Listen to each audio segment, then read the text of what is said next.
The sun's hot rays beat down on Monticello. Slaves struggle in the fields and other workshops. Whips crack against their black, wounded backs. At night, silence echoes in the plantation until the soft cries of tortured slaves break it. However, this suffering does not affect me. I do not suffer in such a physical way. I am George Granger Sr., and I'm the only black overseer. People call me King George, or just King, sometimes even Great George. Master Jefferson was gracious enough to promote me from foreman of labor to overseer. This is what Master Jefferson called a bond or trust. I spend my day watching over those in the field. Some might say my job is a luxury, but it tortures me each and every minute of work. People dream of being me, but I dream of equality on the plantation. I watch my fellow Negroes slave away picking cotton while I observe on my beautiful stallion. I am pampered, but they are tormented. I can barely survive a day's work. A day starts out with waking from a beautiful dream, typically about equality. The fantasy seems real for a split second until I fade back to reality. Even though I'm treated closely like a white, I still sleep with the favored slaves closest to the Monticello household. The quarters are cold and damp still. Rats infest the walls and birds nest in the ceiling. I don't mind much because I know others have it worse. My wife is already in the kitchen by now, cooking for Master Jefferson.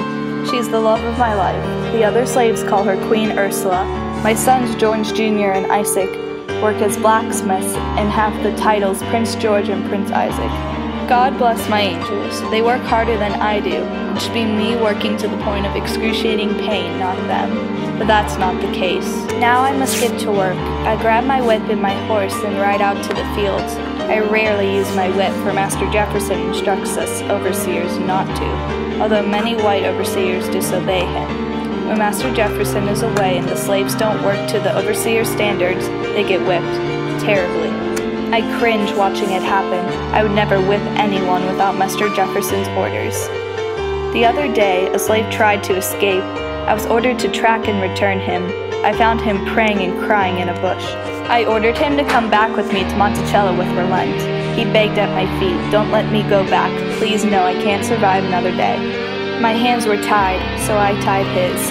When we returned, Master Jefferson was furious.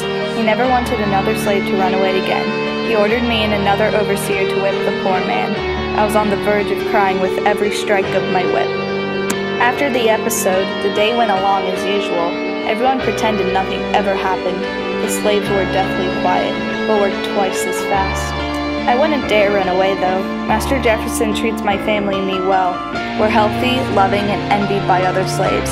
Sometimes the scowls and murmurs make me realize how lucky I am. I'd say my family and I are more favored than others.